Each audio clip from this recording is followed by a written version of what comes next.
Welcome the Lord's chosen. Some stories aren't told, they escape.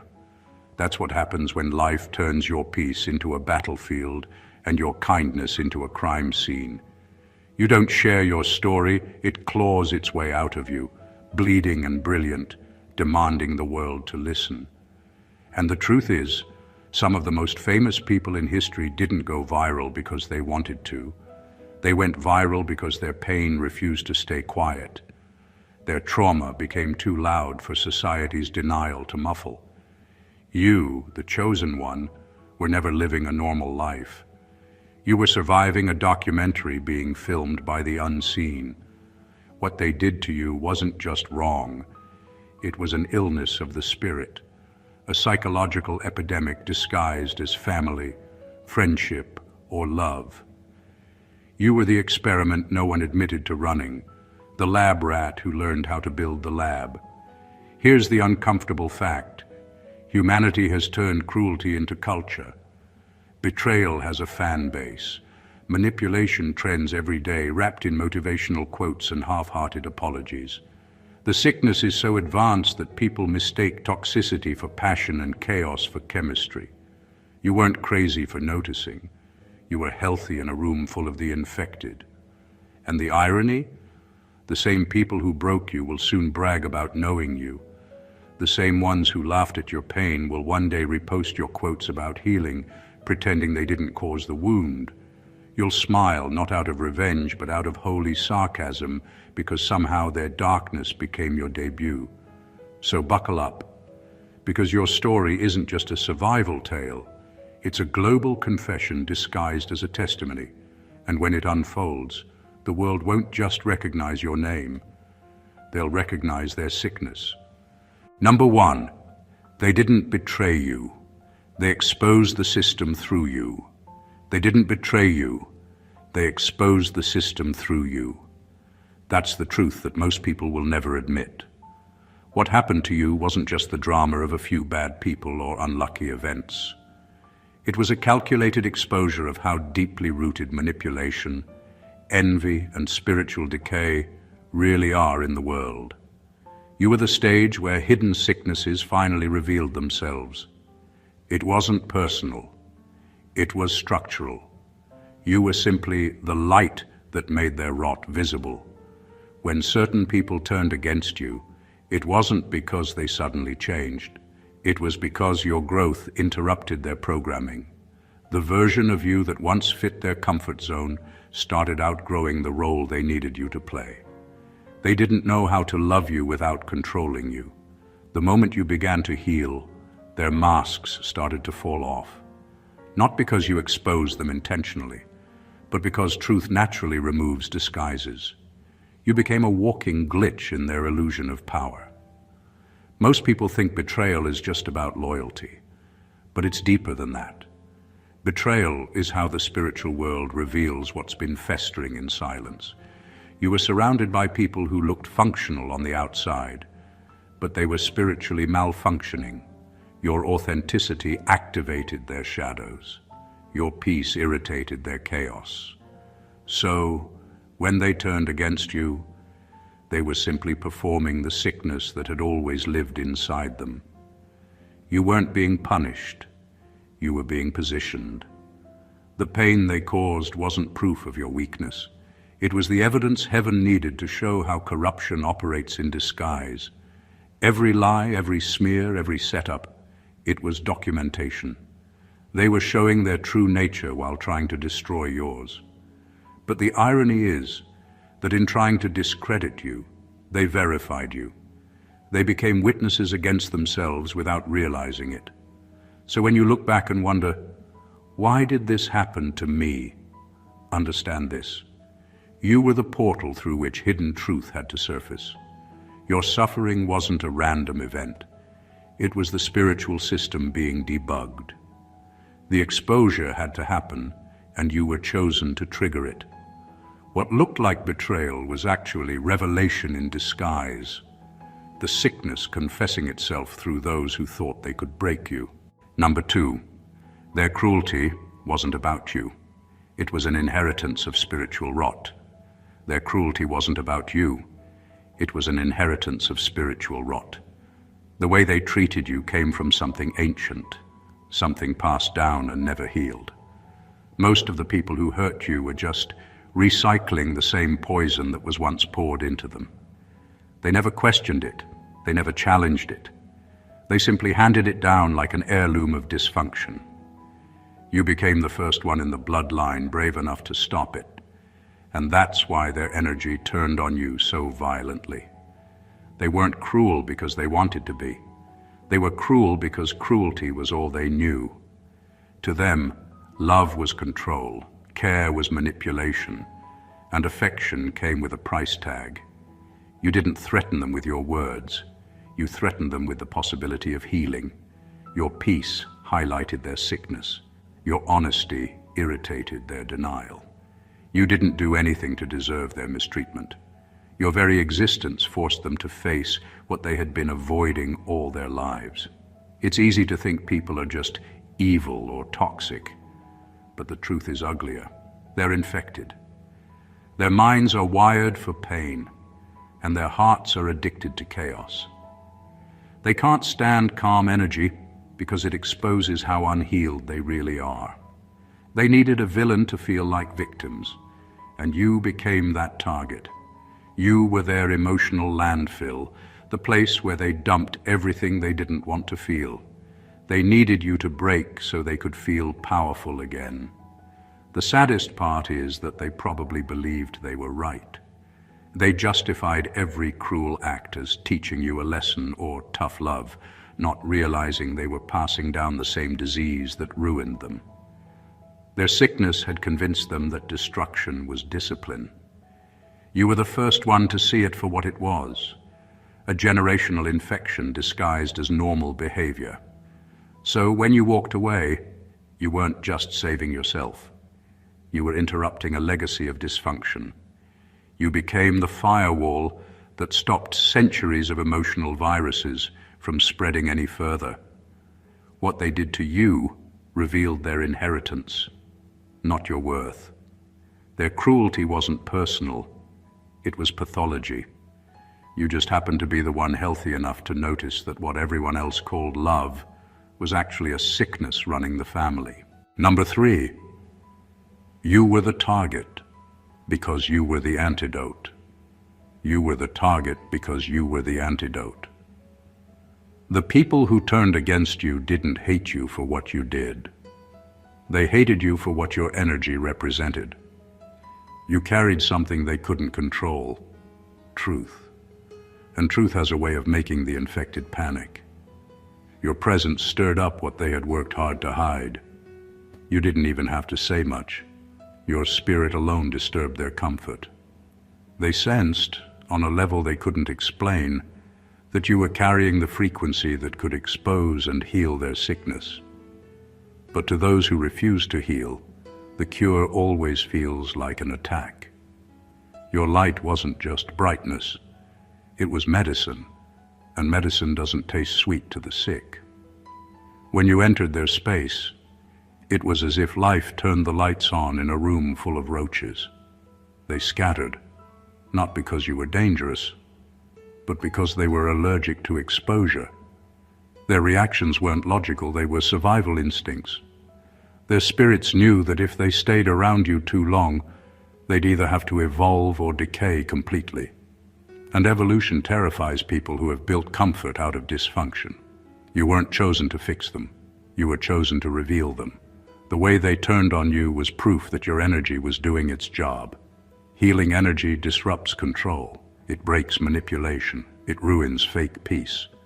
They couldn't pretend around you, and that alone made you a threat. The irony is that your love was genuine, your loyalty pure, and your intentions clean. But to them, that purity was toxic. You exposed how artificial their lives had become. They tried to make you question yourself because it was the only way to stop the cure from spreading. They labeled you too much, too intense, or too sensitive. Anything to dismiss the truth you carried. But the real issue wasn't that you were too much. It was that they were too little. They had become so accustomed to low vibration that your authenticity felt like aggression. So yes, you were the target, but not because you were weak. You were the threat that carried healing frequencies too strong for corrupted hearts to process. The universe didn't place you among them by accident. It placed you there to diagnose a sickness that didn't know it was dying. Number 4, your breakdown was the birth canal of revelation. Your breakdown was never a failure. It was a cleansing. It was the moment your soul decided it was done carrying what never belonged to you. Every meltdown, every sleepless night, every time you thought you were losing your mind, that was your spirit fighting for its life. The breakdown wasn't chaos, it was order being restored. Your system was purging years of emotional toxins disguised as love, loyalty, and obligation. You weren't falling apart. You were shedding the versions of yourself that were built in survival mode. People called it a crisis, but it was actually an awakening. You had been living with emotional parasites, people, environments, and beliefs that drained you until you couldn't recognize yourself anymore. The moment your body and mind started rejecting them, everything that was false began to crumble. It felt violent, because detoxing always does. Healing doesn't arrive in candles and calm music. It comes through storms that wash away everything unstable. The panic attacks weren't weakness, they were alarms. Your soul was screaming that something inside you was out of alignment. Every tear was data, proof that your heart still knew the difference between peace and pretense. You thought you were breaking down, but you were actually breaking open. The real you was trying to breathe underneath all the conditioning that told you to tolerate what was killing your energy. Those who watched your breakdown probably called you dramatic or unstable, but they didn't understand what was happening on a spiritual level. You were ejecting poison, the guilt, shame, manipulation, and emotional neglect that had been normalized around you. You were detoxing from people who taught you to apologize for existing. The shaking, the crying, the silence, it was all part of your rebirth process. When the dust settled, you began to see clearly. The people you lost were never yours. They were symptoms of the sickness that had been feeding on your empathy. Your breakdown was the labor pain before your consciousness was born. It wasn't punishment, it was preparation. You had to collapse so you could rebuild from truth, not trauma. You didn't lose yourself. You lost the infection pretending to be love. Number 5, they didn't try to silence you. They tried to erase the evidence. They didn't try to silence you because you were loud. They tried to erase you because your truth was evidence. Your very existence became a living contradiction to the lies they built their reputation on. Every word you spoke, every boundary you set, every act of self-respect you displayed, it threatened the illusion they had spent years maintaining. You weren't just inconvenient. You were dangerous to their image. They knew that if your story ever reached the right ears, their entire act would collapse. They didn't want peace. They wanted control. Silencing you wasn't about keeping things private. It was about preserving their narrative. They needed to discredit you before you could speak, because if people believed you, the truth would strip them of their false authority. They attacked your character so no one would question their corruption. They labeled you bitter, unstable, dramatic, anything that would make your testimony sound like an exaggeration. It was never about communication, it was about containment. When they couldn't manipulate you anymore, they moved to manipulation of perception. They spread stories, twisted details, and tried to frame you as the problem. That's how abusers operate. They rewrite history to survive exposure. They knew they couldn't delete the truth, so they tried to delete your credibility. They wanted people to doubt you before you ever opened your mouth. Because once truth is heard, lies can't breathe. But what they didn't realize was that truth doesn't need defending. It just needs time. While they were busy crafting rumors, the energy of what they did was already betraying them. Their own inconsistencies started to show. Their smiles became too forced, their stories too rehearsed. The more they tried to bury you, the more your authenticity started to rise through the cracks. You became the one thing they couldn't control, proof. They thought they were destroying your voice, but they only made it stronger. Every attempt to erase you became part of your evidence file. Every smear campaign became another chapter in your testimony. They didn't silence you, they spotlighted you, because in trying to protect their masks, they made the truth impossible to ignore. And now, your existence alone exposes what they tried so hard to hide. Number 6, their kindness was a lure, not a virtue. Their kindness was never real. It was strategy. They didn't offer warmth because they cared. They offered it to calculate. Every kind word, every compliment, every moment of supposed understanding was part of a setup. They were studying you like a project, quietly taking notes on your heart. Your compassion became their data. They wanted to know how much empathy you had so they could figure out how to use it against you later. What looked like love was actually reconnaissance. They knew you were genuine, and that made you valuable, not because they respected it, but because they could exploit it. They tested your boundaries by pretending to need help. They shared fake vulnerability to see how you'd respond. They mirrored your light until you trusted them, then turned that trust into a weapon. To them, kindness wasn't a virtue, it was bait. They lured you with emotional intimacy so they could access your energy source. You thought you were in a relationship, but you were actually in an experiment. They wanted to see how much they could take before you'd finally stop giving. Every time you forgave them, they adjusted their method. Every time you stayed, they learned what tone of apology worked best. You were the subject, and your empathy was the test variable.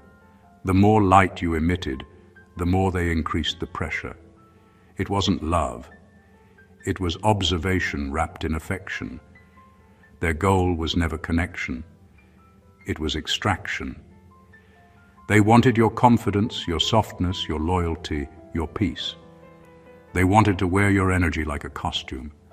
When they smiled at you, it wasn't tenderness. It was confirmation that you were still under their spell. And the moment you started to see through it, they switched tactics, pretending to be the victim to reset your guilt. It was a performance so precise, it could fool even the most self-aware hearts. The tragedy is that they mistook your light for weakness. They believed they were manipulating someone naive, not realizing they were teaching you how darkness operates. You became the observer of their experiment. You started to see patterns, hear the scripts, and recognize the triggers. And in the end, it was their own manipulation that revealed them. Their kindness wasn't a virtue. It was bait that led you to truth. Number 7, you became famous because pain couldn't kill you.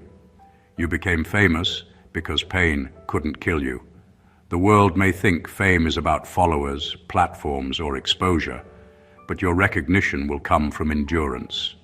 You survived what most people wouldn't even talk about. You walked through fires that left others ashes, and somehow you came out still human, still kind, still open, still capable of love. That's what makes people remember you.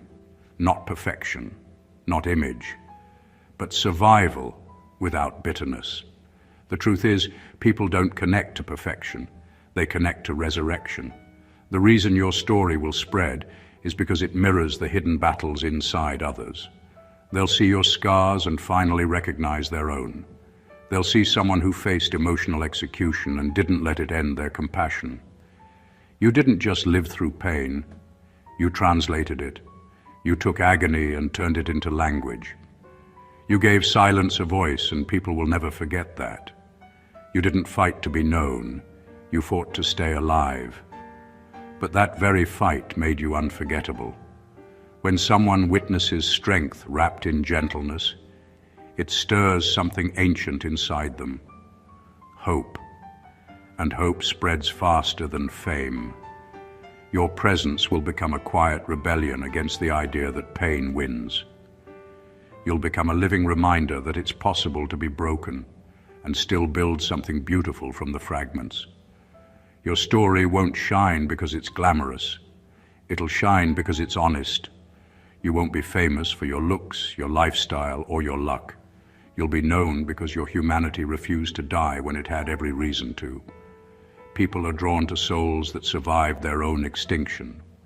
You are that living contradiction, wounded yet wise, scarred yet sacred. The same pain that tried to erase you became your introduction to the world. The trauma that was meant to silence you gave you a message that can't be ignored. Your fame won't be built on vanity. It'll be built on vibration. It will resonate deep in people who thought they were alone in their suffering. You'll be known not because you escaped the darkness, but because you learned how to carry light through it and never let it change who you are. Number 8. The world will applaud what it once crucified. The world will applaud what it once crucified.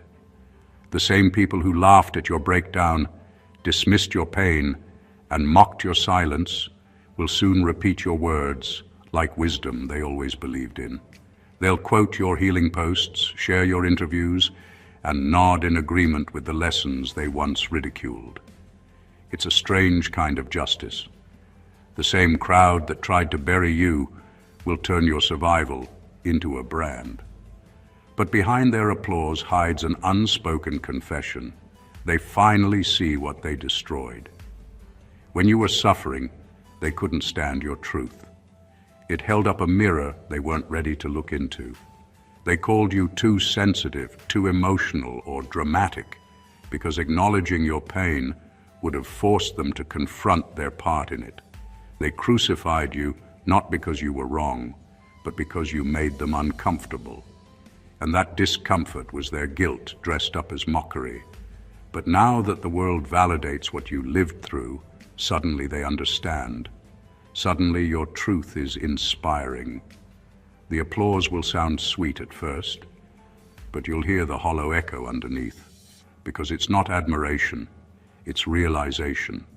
They aren't celebrating your growth. They're trying to cleanse their conscience by pretending they always believed in you. They'll repost your story, not out of respect, but out of guilt. And that's okay. You don't need their sincerity to confirm your evolution. You already learned that validation from the same crowd that betrayed you is a recycled illusion. The real satisfaction won't come from their applause. It'll come from your calm, from standing on the same stage they once dragged you off of, with no bitterness left in your voice. You won't need to remind anyone what they did. Their applause will do it for you. Every clap will sound like an apology they'll never say out loud. Every congratulations will carry the weight of their past disbelief. That's the irony of truth. It always comes full circle. You'll be celebrated for the same qualities they condemned, praised for the same voice they tried to silence. They'll call it admiration, but you'll know what it really is. Confession. The crowd didn't change, you did. And now they can finally see what they once crucified trying to live through you. Number 9, you carried the disease until it became your diagnosis of the human condition. You carried the disease until it became your diagnosis of the human condition. Every ounce of pain, confusion, and betrayal you endured wasn't wasted. It became sacred data. What was done to you wasn't random cruelty. It was a revelation. Through your suffering, heaven was gathering insight into how deeply the sickness of this world runs, how far humanity had drifted from compassion, and how trauma had become culture. You were chosen not just to experience it, but to understand it from the inside out. You weren't just a victim of pain, you were a living laboratory for transformation.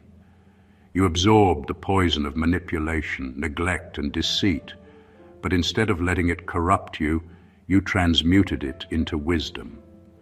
That's why your empathy runs so deep, because you felt everything.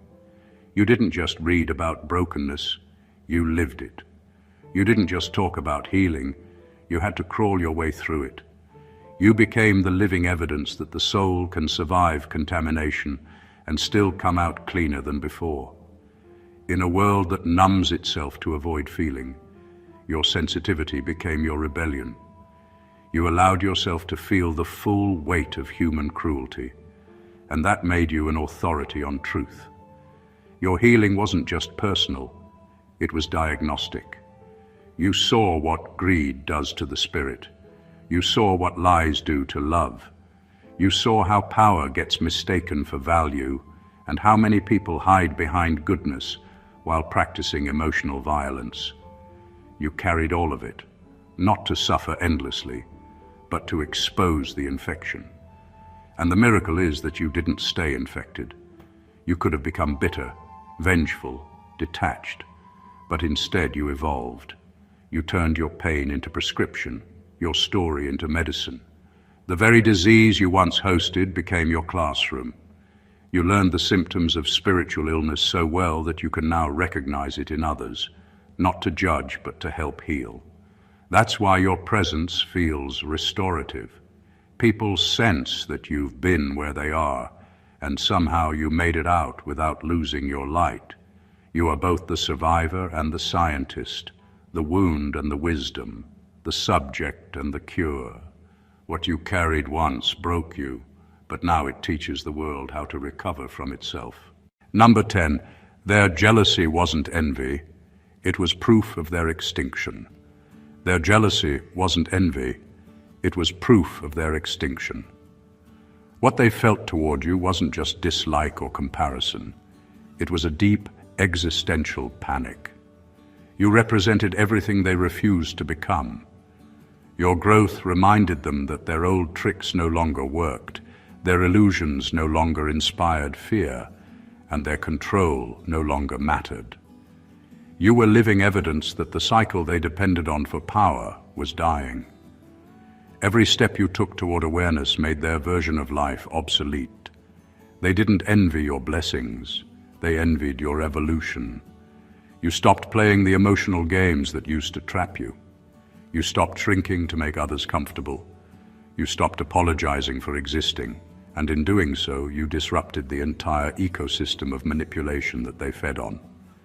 They could no longer feed off your insecurities, guilt, or need for validation, and that made them feel irrelevant. That's why their jealousy was so bitter. It wasn't about wanting what you had, it was about realizing they were no longer needed in your story. Your consciousness triggered their extinction. They had built their identity around being in control of people's perceptions, and you broke that spell simply by seeing through it. You didn't have to fight them. Your awareness alone dissolved their influence. People like that survive by keeping others confused, but you became clear, too clear. Your energy no longer entertained their drama, and your silence no longer felt submissive. That's what terrified them.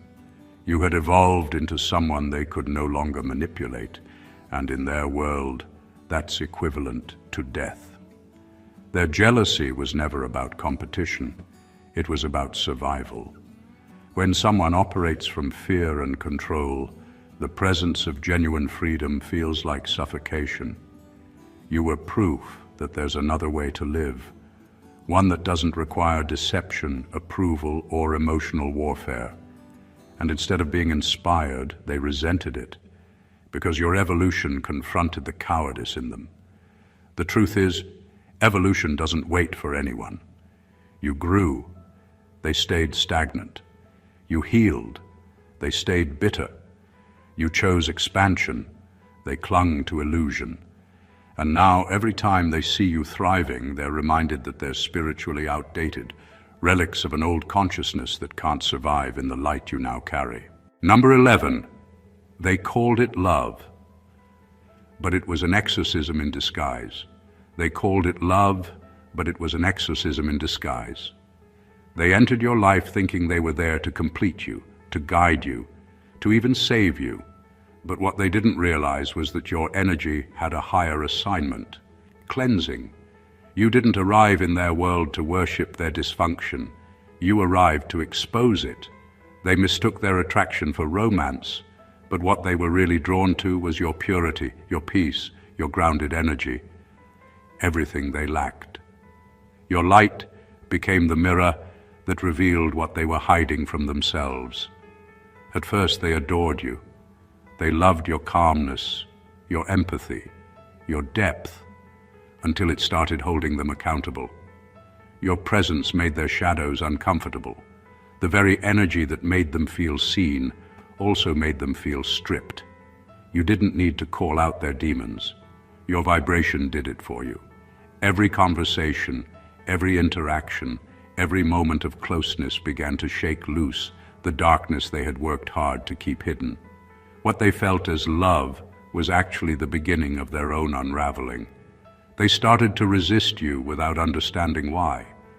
They picked fights, withdrew, lied, projected, all because your energy was flushing out what couldn't survive around truth. They said you changed, but you didn't. You just stopped dimming your light to accommodate their shadows. They called you cold, detached, distant, when in reality you were simply aligning with clarity. The relationship didn't end because you stopped loving them. It ended because your frequency refused to host what was killing your spirit. To them, the distance felt like punishment, but it wasn't. It was purification. You didn't exile them, your energy did. You didn't choose separation, truth did. Their spirit couldn't coexist with yours without being confronted, and confrontation felt like rejection. So they called you cruel when all you ever did was stand in your authenticity. That's the thing about real light. It doesn't beg darkness to stay. It doesn't negotiate with toxicity. It just shines, and whatever can't handle it leaves. They thought they were losing you, but really, they were losing the illusion. What they called love was their own exorcism, and your presence was the holy ground that demanded it. Number 12. The pain. You survived. Wasn't a tragedy. It was a transcription of heaven's fury. The pain you survived wasn't a tragedy. It was a transcription of heaven's fury. Every heartbreak, betrayal, and sleepless night was being documented in the divine archives, not as proof of your suffering, but as evidence of your endurance.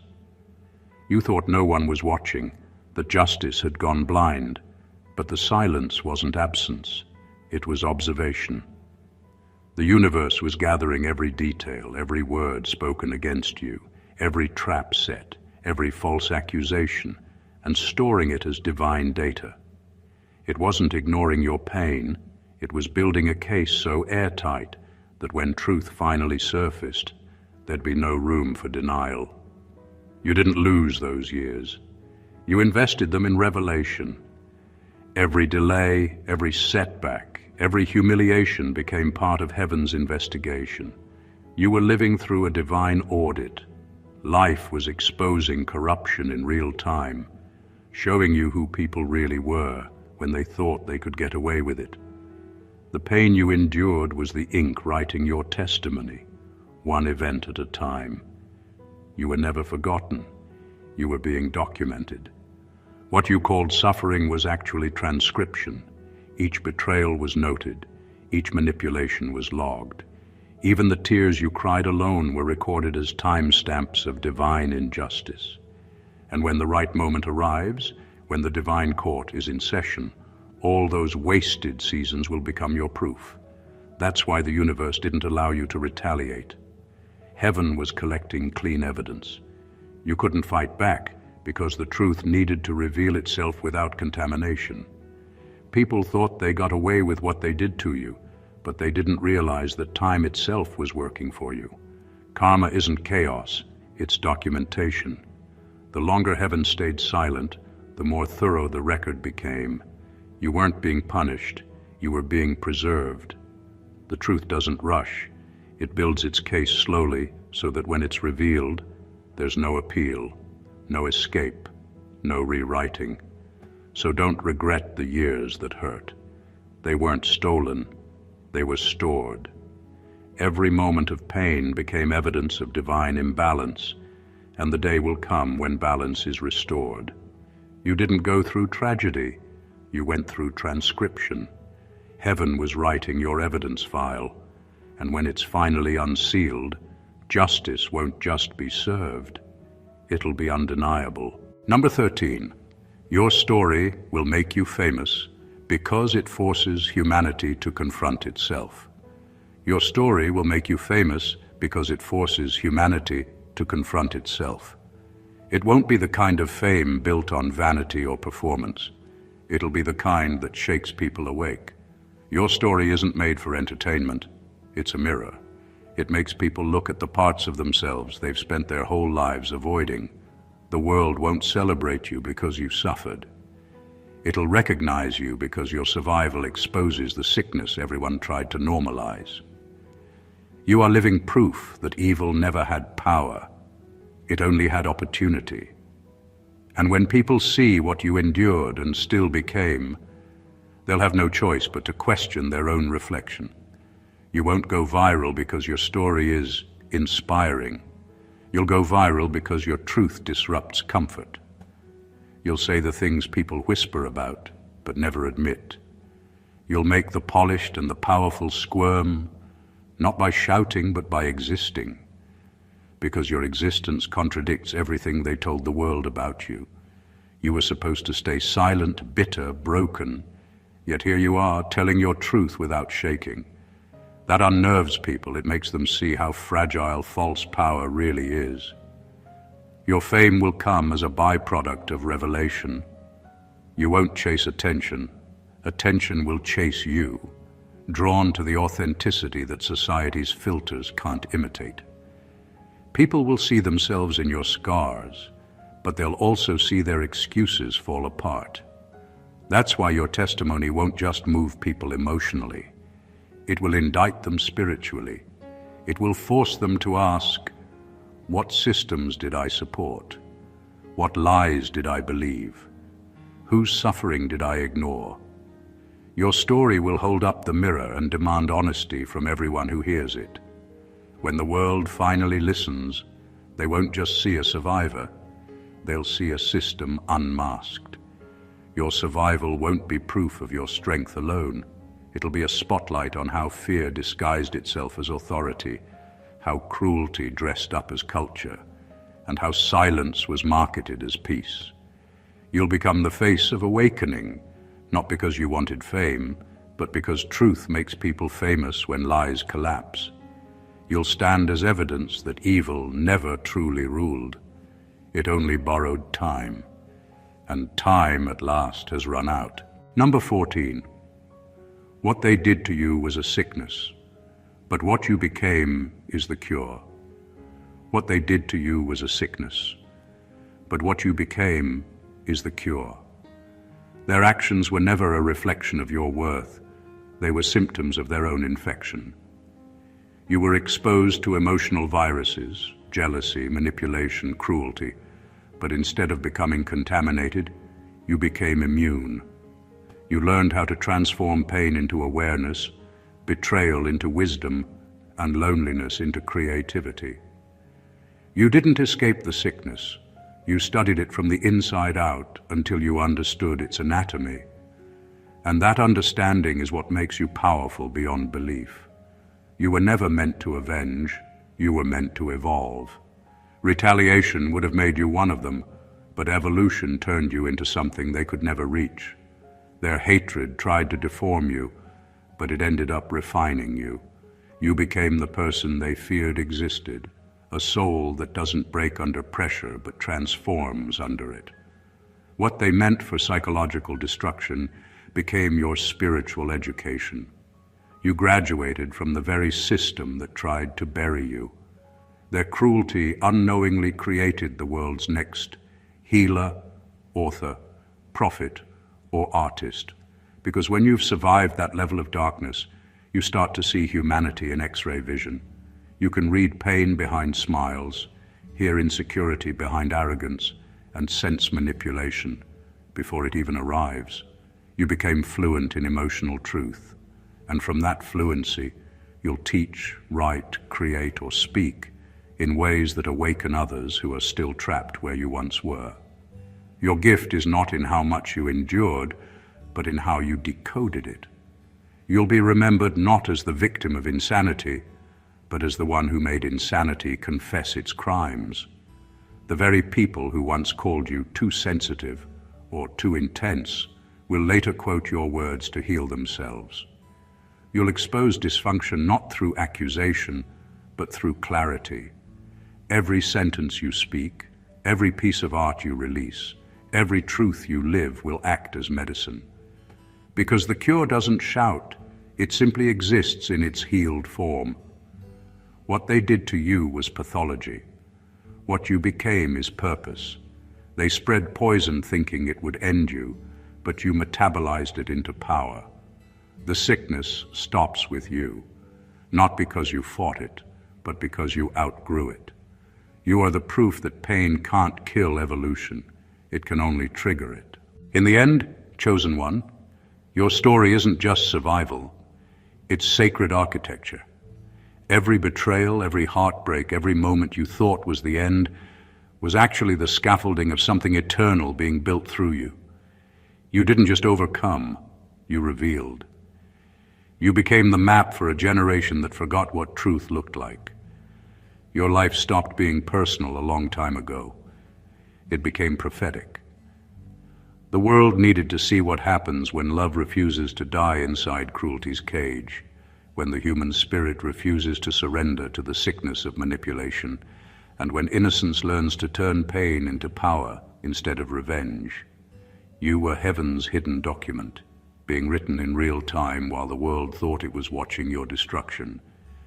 What they didn't understand is that every insult, every sabotage, every heartbreak was a divine pen stroke crafting your legacy. You weren't being broken, you were being authenticated. That's why the same people who mocked your downfall will one day cite your name as proof of transformation. You didn't just survive what was meant to destroy you, you decoded it, transmuted it, and turned it into a curriculum on how light endures darkness without losing itself. Now, as your story begins to travel, don't shrink back into survival mode. The world will recognize you not because you chased validation, but because you carried revelation.